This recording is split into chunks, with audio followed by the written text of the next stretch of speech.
Hello, everyone. Welcome to a new episode of Torah with an Accent. This is Rabbi Joshua Kolok from Nashville, Tennessee, joined today in this very special occasion, our season finale for this time around. We will be back in August by two of my wonderful colleagues, Rabbi Kogan and Rabbi Kormis. Two of our wonderful friends are enjoying their lives, having a wonderful time in a different universe, and we wish them the best. But we are here to be in charge of this last episode. For the time being, we will take 3 weeks and we will be back in August, God willing. And the truth is that what we will be talking about today is related to our weekly Parsha. It is also connected to the special day that it is today in the Hebrew calendar, which is the 17th of Tammuz. And it is related to the very interesting character of Pinchas, who's giving our Torah portion its name. And that the truth is that with plenty of introduction, I will tell that at the end of last week's Torah portion, we see that two human beings are doing something that Pinchas doesn't necessarily like. And his decision is to take a spear and kind of kill them both. And at the opening of our Torah portion, the question is what's going on. In a plain reading of what we see is God is rewarding Pinchas for this act because Pinchas seems to be a jealous, zealot guy defending God. And what I want to talk with my dear colleagues today is just, I want them to help me because I don't know. Is Pinchas a good guy? Is he a bad guy? Is the Torah rewarding him? Is the Torah actually criticizing him? What's going on? What should we make from our character? And how can we understand the whole point of religious fanaticism back then and also in our days? So I'm not sure whether Pinchas is a good guy or a bad guy. And I would love to hear from my rabbis, colleagues, and friends. What do you think about this character? Well, I think this is a wonderful introduction. Thank you, Rabbi Kulok. Glad to see Rabbi Kogan here. I certainly miss Rabbi Karpuch and Rabbi Wervin. We wish them well. They are enjoying their vacation. And Rabbi Karpuch is getting ready to move to Israel. So we want to wish him and Analia and their family blessings for this wonderful adventure in their lives. And we miss Rabbi Werving, but it's wonderful that we have the opportunity to talk a little bit about this week's Parsha. We can talk about Rabbi Werving too. And what? We can talk about Rabbi Werving too. Talk about Rabbi Werving, yeah, that's for sure. Let's do that offline, So is Pinchas a good guy or a bad guy? Well, it depends. You have panim lechan ulechan. It depends on the midrashim that you read. It depends the way you read the text. I can share with you my reading and my interpretation. I'm always skeptic about people who speak for God. I like people who talk to God, but I'm fearful of people who speak for God. And I think that that's part of the fundamentalism that we are seeing not only in the Torah with Pinchas, but today, people who say, I have the right interpretation of the text. I have the true meaning, and I have the true interpretation of the text for you, for me, and for the entire world. And it seems like Pinchas falls into that category of speaking for God and not speaking to God. So in my opinion, although he did something that later, at least at the beginning of the Parsha says that God gave him his Brit Shalom, right? His covenant of peace. And we can talk about that Vav. I'm sure that you all know the Midrash. it seems like the Torah is praising him. It seems like the Torah is, or God is happy with what he did. But at the same time, I think that no one can really say that he or she has the right or the only interpretation of the text, speaking for God and saying or doing what they feel is right only in their eyes. Okay, so I am going to disagree, just to bring a different opinion. First, I have something to say to you, Rabbi Kuliok, as a friend, as a colleague. The way you introduce the story, you say, Pinchas saw these two people doing, I don't know how you say that, doing something, okay? So I think we need to say what they were doing, because I think if you talk about zealots in an, I would say in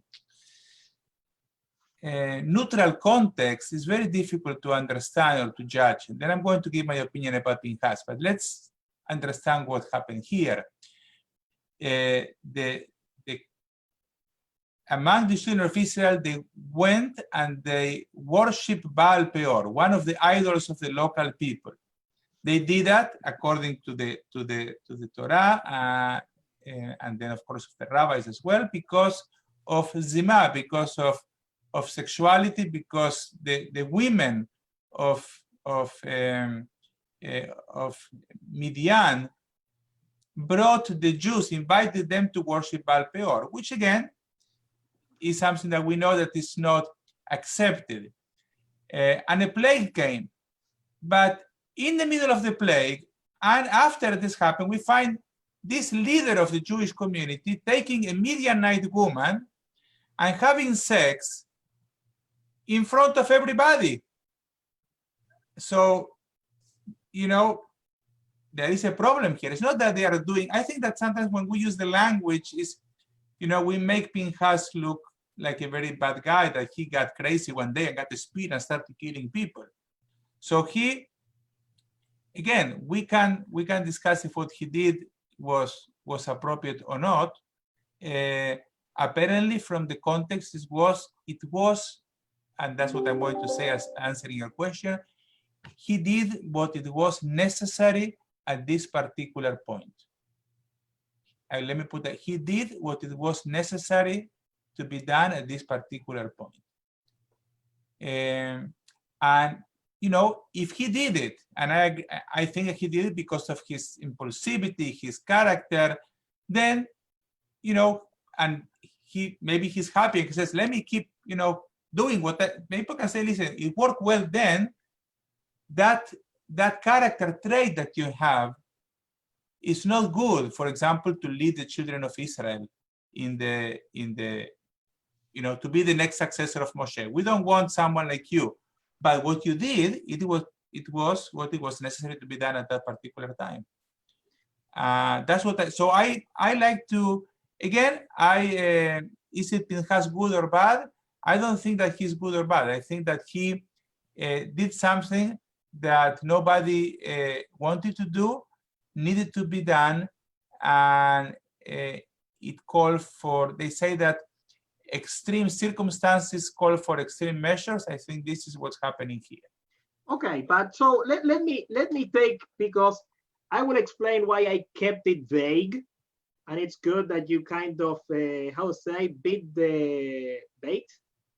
I don't know. It's like when you go for fishing and then whatever, yeah. Because the question now is, would it make any difference? So is the sin something that allows or justifies the response of Pinchas?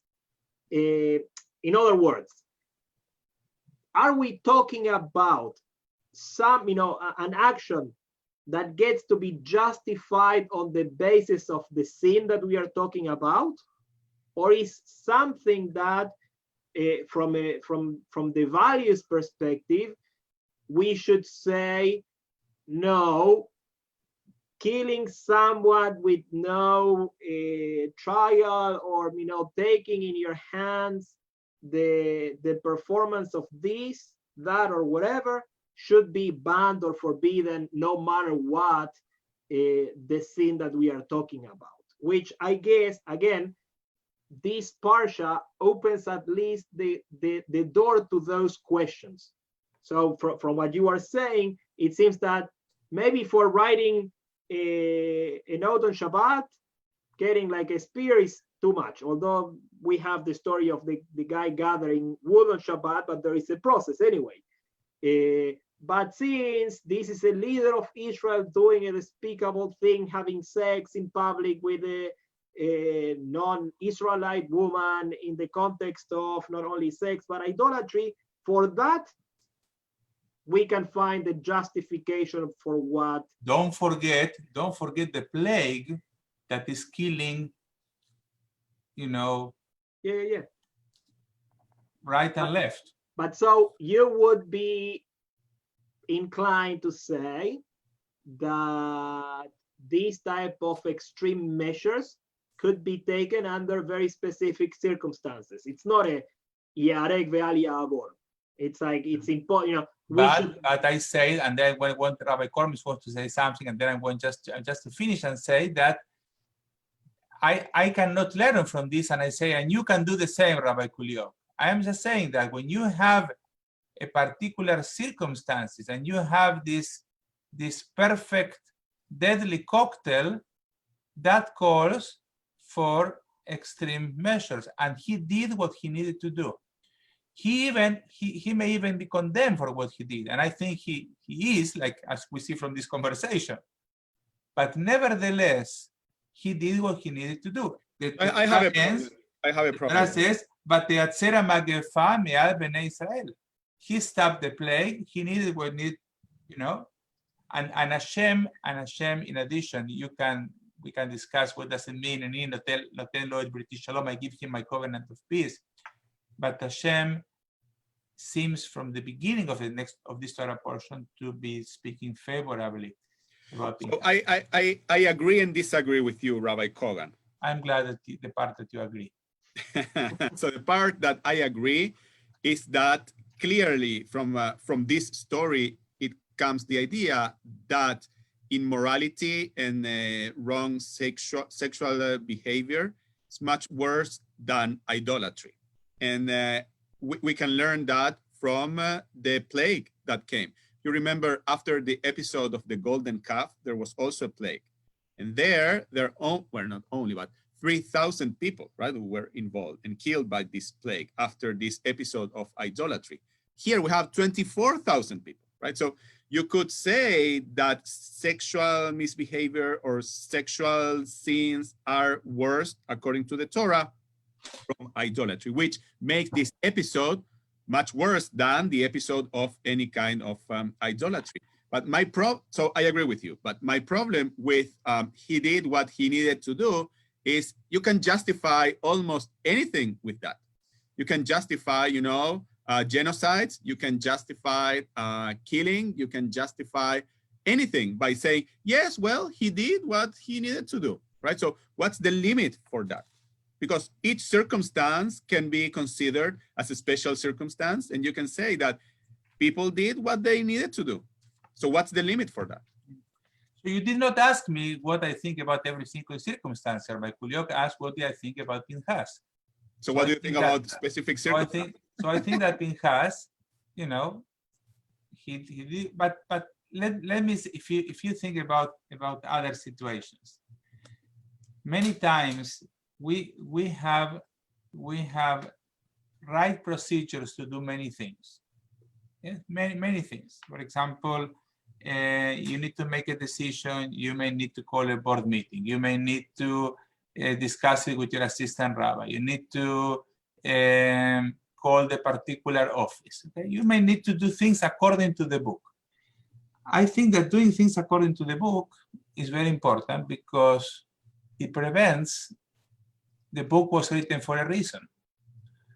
But there are some circumstances in which you cannot go by the book, either because the book doesn't tell exactly what the situation is, either because it's a matter of life and death, either because you believe that if you will wait for that meeting, it's going to be too late, and then you take a risk. Let's say as a rabbi, you make a decision, and that risk many times it has a consequence. You can go to jail, you can be fired from your job, you can. Okay? We have a story, speaking of 17 of Tammuz, about Kamsa and Bar Kamsa. The problem, the Talmud has a problem not with a particular behavior, but with the inaction, with the, with what do we do? If we do this, people are going to look bad at us. If we look that, so, that's a problem. That's a conclusion of the Talmud. We always focus on sinat hinam, on baseless hatred. The problem of the story is the inaction of the leaders. Is a leader to say, you are going to let him in because I say so. No, but if we say that what they are going to say, okay, if you go into that by the book, then more people will be. Yeah, but you're not answering my question. My question is. That's a very rabbinic thing, anyway. Yeah, no, but what would be considered a specific or special time, or what would be considered a special circumstance that would allow people to take justice in their hands, or would take people to take, or to do what they feel it is right to do. I can think of war, for example.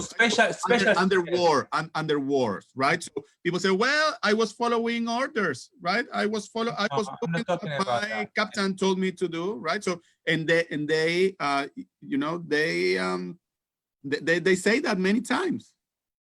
Yeah. So I think that there is a book for that. The book says that you cannot justify yourself for following an unlawful order to say I'm following orders. But there are some, for example, should we drop the bomb in Hiroshima or not? Should we or not? It's, terrible thing. Thousands of people died. Still is being debated today. Did it help? Did it kill all these people, and those who did it were, murderers, or it ended the war before and it saved countless of lives, even more than those who. So what I'm saying is these are the type of things, that if you have a book, if you can answer your question, Rabbi Kormis, what are the sins, then you have a book.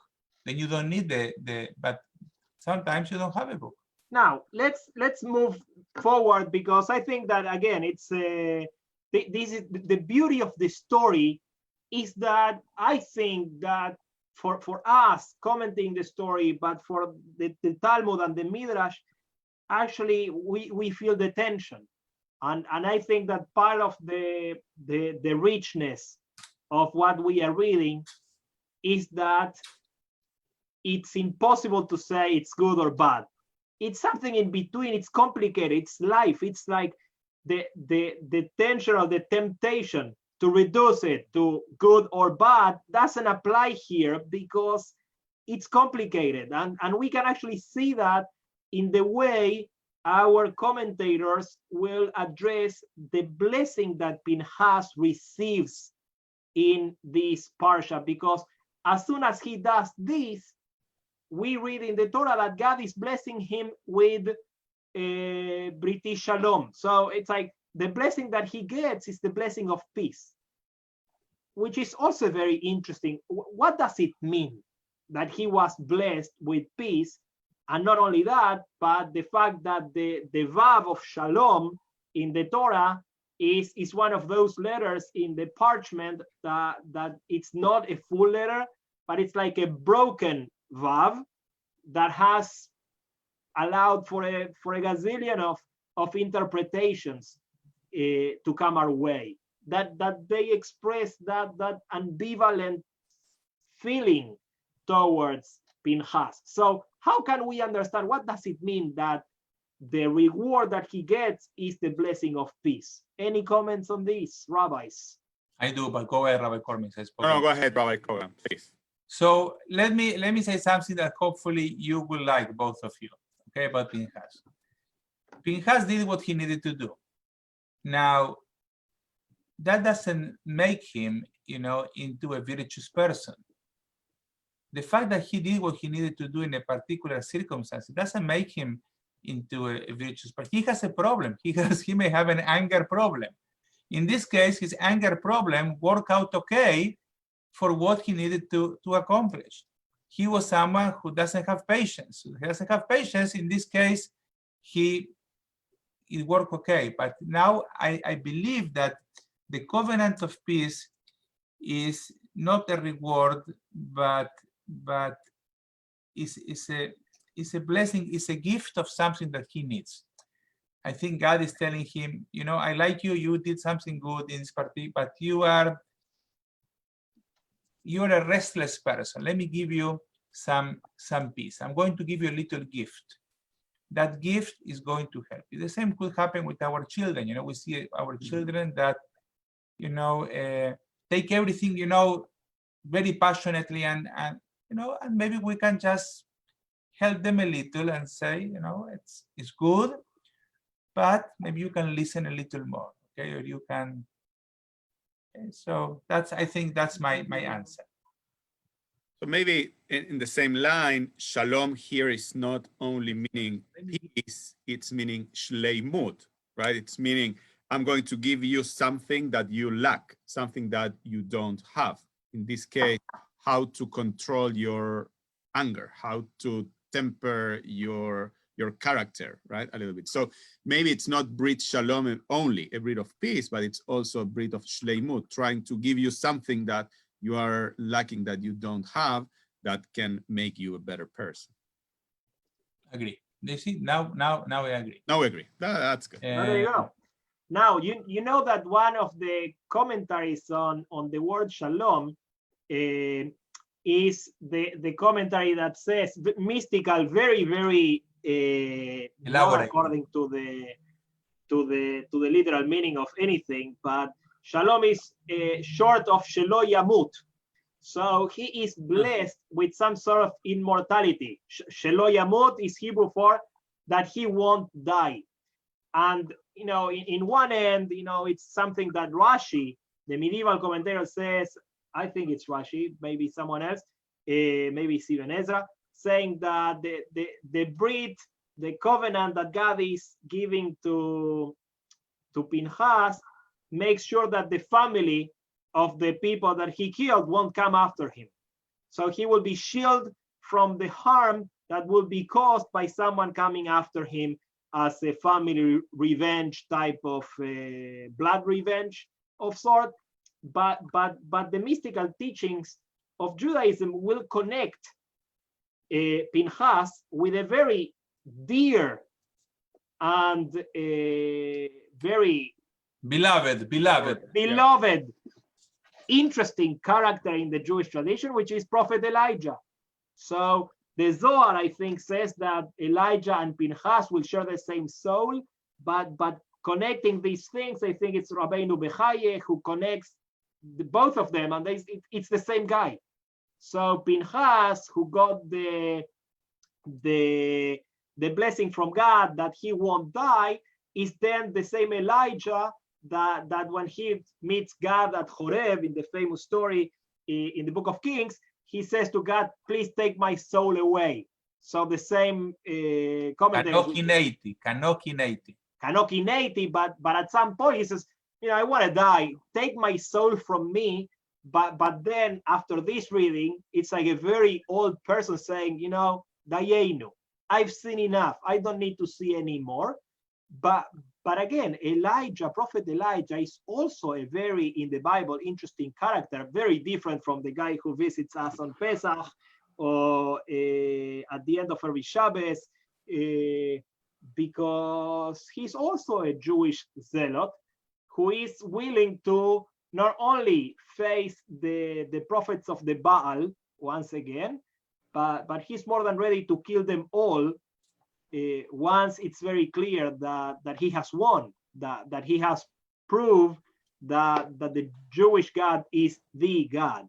So how should we understand also Prophet Elijah, and both the way we see him in the Tanakh, in the Bible, and then in the texts from the rabbis, in which Elijah has a completely different.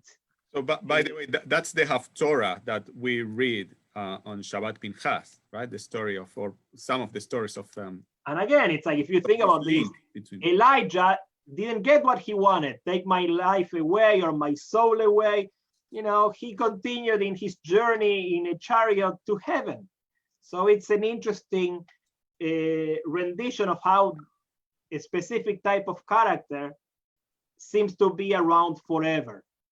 And maybe there is something there in the fact that there is this aspect that won't go away, and we need to deal with it somehow. So Rabbi Kogan, please. No, I like just to say that liberal rabbis in general, they have a problem with Pinchas, with Elijah. They have a problem with these stories. They wish that you could take these 400 Baal prophets and have a conversation, you know.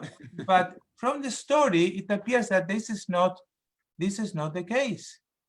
This is not the case, and that's why he needs to do, and again, in the context of this story, this particular individual, not everybody who doesn't like what my neighbor does, you know, what their neighbor does. I'm not talking about anybody, you know, who doesn't vote the same party. I'm going to go and slaughter them. But in these particular circumstances, in the context, this is what the response, I think, calls for. This, again, these are unique circumstances. Now, I personally, I don't feel that I have the right to extrapolate these unique circumstances to my own circumstances. This is one thing that I take from the Bible. I cannot say the same way Elijah killed 400 people. When someone upsets me, I'm going to do the same. God forbid. This is just using this.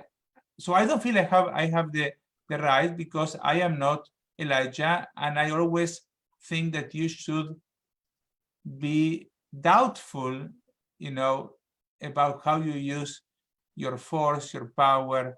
But in the context of these biblical stories that we are telling, this is what I think the response that it called, which I think also that dealing with someone, you know, with Hitler in יימח שמו, this was the response that it called for.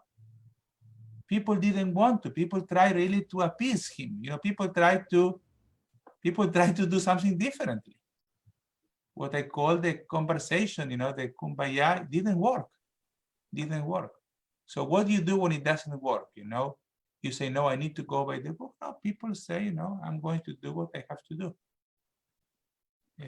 Primo Levi brings a wonderful story. I think is The Drowned and the Saved. Is about an inmate in Auschwitz, a German, I think it's a German inmate, that the Nazis, they told him to carry bricks, and he found out that was a trick, that people were building the pile of the bricks, but in the middle they left it hollow, so it will weigh less, of course. And this German person realized that this would be lying and cheating, because you have to do a good job the way you're supposed to do it. Okay, this is a fantastic story, and Primo Levi brings the conclusion that very soon he learned to do the same, because when you are dealing with the Gestapo, with Hitler, with the guards at Auschwitz, you cannot play by the rules. These are people who don't play by the rules. So what do you do with people that don't play by the rules? Again, I know that I'm opening like this huge Pandora box. I don't have the answers to all these questions, but I think that is something, in my opinion, morally flawed to sit, you know, and look at this book from the comfort of my chair and say, what Pinchas did was wrong. I understand, and I agree with you that there are certain circumstances that require certain measures that you wouldn't take under normal circumstances, right? I agree with that. My problem is, how do you define a circumstance as a specific or as a special circumstance. And who has the power to define that circumstance as a special circumstance, right? Maybe you cannot do that when you are involved in that particular, context, and only after that, when you look retrospectively, you can say, yeah, those were specific circumstances and you did right. But while things are happening, you're just doing what you think you should do. I don't know. I don't have the answer to that. Okay, I think that once again, the beauty of these stories, and I think that the wisdom on reading these stories is not to jump to any judgment, but to try to to struggle with the nuances, with the tensions. It's like not to run, to criticize, or to offer the solution. It's like, yeah, I will sit down with the 400 Baal prophets and have a wonderful conversation. Let's do an interfaith book club, and let's see how that goes. And it's not on the other side to justify everything that we see happening in the Bible just because there are always ways we can rationalize everything. I think that part of the beauty of what we read in these characters, and I think that what makes Elijah such an endearing, beloved character is the fact that we see the tension, we see it's real. It's not black and white. It's people who are struggling with what should you do, and maybe making decisions, and as Rabbi Kogan was saying, not necessarily making all of them like right, but not using I'm frozen, I cannot decide, because when the decision is to not do anything, you are also deciding. And what the story of Kamsa and Bar Kamsa regarding the destruction of Jerusalem comes to tell us is that when you decide that the best way of not doing anything, of not involving is not doing anything, that won't necessarily save you from the destruction that is coming. Not only that, that's the cause of the destruction. Correct. So the nuance here, the thickness of the Gordian knot is the fact that we live in a life that not always it's easy to make decisions, and sometimes when we make some decisions, maybe it's not about right or wrong, it's about owning the decisions. It's about being able to apologize if by what we do, even if we think that what we did is right, but it created a whole lot of harm, being able to own that part and apologize if needed. This is something that I read from Dina Weiss. She's from the Adar Institute in New York, and she says something like that. It's not about right or wrong. Sometimes life is way more with shades of gray, but if we have to do something, or we feel strongly that we need to do something, maybe part of the challenge is to own what we do. That's what she says about Pinchas. She says something about this. It's and I think that there is some wisdom in that. Also, by trying to show how the rabbis have mixed feelings with Pinchas, which I think it's good. I like that our sages don't rush to judge and don't rush to justify everything. Yeah. They are there trying to feel the tension and to see what can be learned about that tension, because that's where we can find what is needed for us in the decision of how do we deal with life and its circumstances. Judging or justifying, that puts us outside of the picture. And I think that the challenge is, okay, how do we deal with life as it is happening when you don't have the luxury of saying, okay, let's stop for a minute, let's pause, let's go outside, see, and then we come. And let me just add one more thing, and that is, Rabbi Kormis and Rabbi Kuliok, I bet that in your own lives, in your own work as rabbis, in your own vocation as rabbis, many times you dealt with situations that were not in the book, that were outside of the book. you did not kill anybody, I hope, but you needed to these situations that the only justification that you had is because it feels right at this moment. And it was against the grain of the book. And you did that. And I think that you were in the right direction, that you need to own your decision. I did what I did because, and I stand by, and sometimes there are a price to pay. Yes. And Yeah. I always tell, my volunteers and my board, when we have, to ask to say I'm sorry, and it's okay. And when you make a mistake, you say I'm sorry, and you try to move on. I always tell them that there is no failure without trying, right? So you have to try, and it's a powerful indicative to fail, because you are showing that you're trying. If you stay the same all the time, you most likely, you're going to fail a little bit. But if you try to innovate, if you try to create new things, if you make decisions that are important, most likely you will have to say sorry a couple of times, because you are trying to change things around you. So I think there is no failure if you don't try. And I think that those two elements are deeply connected to each other. Very well. So I think that we have, covered quite a few subjects among ourselves in this very powerful parsha. That I think, again, brings us to this closure of these 3 weeks, which in the Jewish calendar are very intense, challenging weeks, because they push us from today, 17th of Tammuz, to 3 weeks from now, which is Tisha B'Av, the saddest day in the Jewish calendar, to reflect on the darkness that surrounds us, on the challenges, on the metzarim, the tzures, the moments in which we understand, we feel that our souls are locked, and many times we don't feel any way out.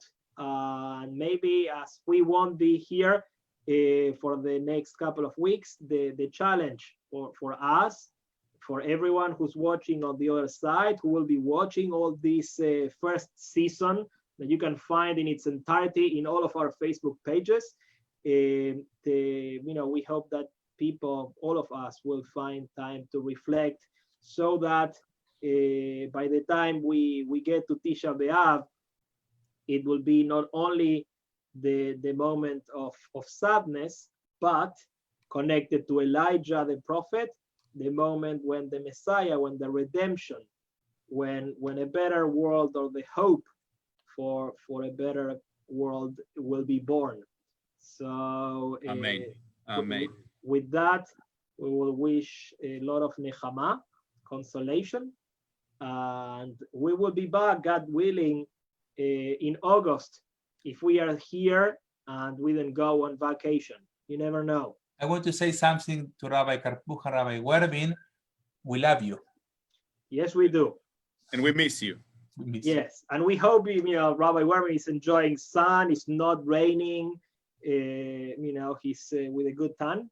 And since we won't be here, hopefully next time we come together, Rabbi Karpuch will be joining us from the holy city of Jerusalem, which again, it's it might be that by then it's fully rebuilt. And we will all be there. We can always hope. We are people of faith. So thank you everyone for joining us. We had fun doing this, and we will continue to do it, God willing, in a couple of weeks from now. Take care, you all. Thank you. Well.